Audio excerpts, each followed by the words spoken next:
Good morning students, how are you today? I hope all of you in a good condition. Ya, teacher berharap semua anak-anak teacher dalam keadaan sehat. Okay, alright students. Before we continue our thematic lesson, let us pray together. Let's pray. Thank you, Lord Jesus, for your blessing, your kindness, your love in our life until this beautiful morning. Lord Jesus, now we want to go on our thematic lesson. Please bless us, bless my students, so that they can understand about this lesson. In the name of Jesus Christ, we pray to you. Amen. Amen. Oke, baiklah anak teacher. Hari ini kita mau lanjutkan kembali pembelajaran tematik kita. Silahkan dibuka buku tematiknya. Let's open your thematic book, page 84 ya, halaman 84. Nah, hari ini kita mau belajar bagaimana cara membandingkan suatu benda ya. Cara membandingkan suhu suatu benda. Nah, ukuran panas atau dinginnya suatu benda itu disebut dengan suhu ya. Suhu ada yang panas, ada yang dingin. Nah, sekarang coba kita lihat benda-benda yang ada di sekitar kita. Misalnya di rumah kamu misalnya, pasti ada benda yang suhunya dingin dan ada benda yang suhunya panas. Oke, anak-anak teacher, siapa yang bisa menyebutkan contoh benda yang suhunya dingin? Apa? Ayo. Bagus, lantai. Lantai itu suhunya dingin. Kemudian, oke, dinding, kulkas ya. Jadi benda-benda ini adalah contoh benda-benda yang memiliki suhu yang dingin. Kemudian ada juga benda-benda yang memiliki suhu yang panas. Misalnya apa? Oke, good job. Misalnya ada lampu ya. Lampu itu jika dihidupkan dengan lama maka dia akan panas. Kemudian udara di siang hari atau benda-benda yang terletak di bawah terik matahari itu pasti akan memiliki suhu yang panas.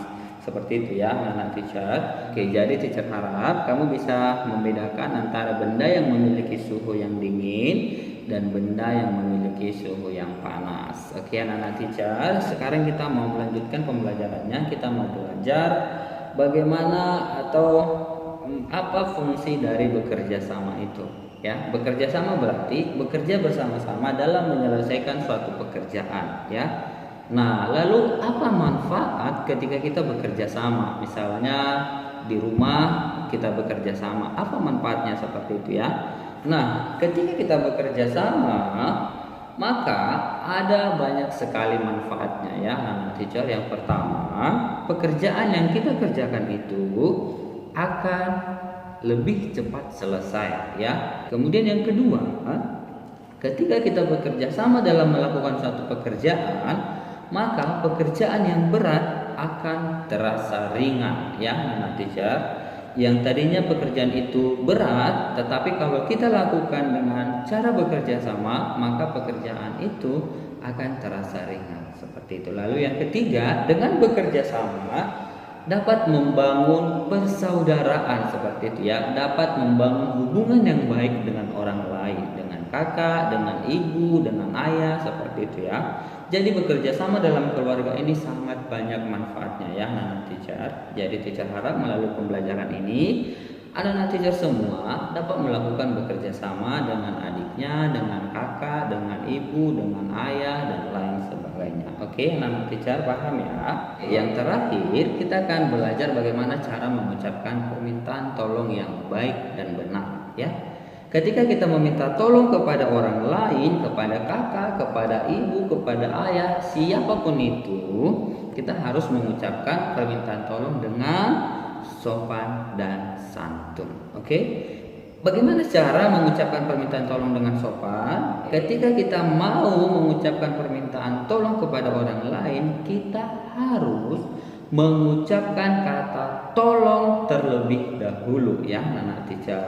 Misalnya seperti ini, Kak, tolong bantu aku merapikan bukuku misalnya ya. Kita harus mengucapkan kata tolong. Misalnya kita ingin meminta tolong kepada ibu untuk membuatkan bekal untuk kita ya, kita harus ucapkan, Ibu tolong bantu aku membuatkan bekal makan siang untukku, seperti itu ya anak-anak teacher.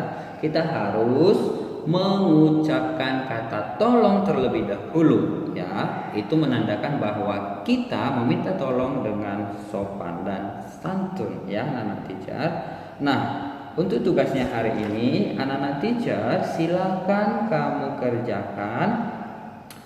Ayo berlatih halaman 86 nomor 1 dan nomor 2. Kemudian ayo berlatih halaman 89 nomor 1 dan nomor 2 juga.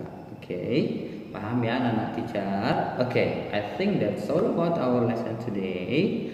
And we will close our lesson. Teacher want invite you to pray with teacher first ya. Teacher mengajak kamu untuk berdoa kembali. Silakan lipat tangannya, tutup matanya, kita berdoa bersama ya. Let's pray. Lord Jesus, we say thank you for your blessing, your kindness in our life until this beautiful morning. Lord Jesus, now we have finished studied. Please bless us, bless my students. In the name of Jesus Christ, we pray to you. Amen. Okay, alright students, I think that's all about our lesson today. See you next time and God bless you. Dadah.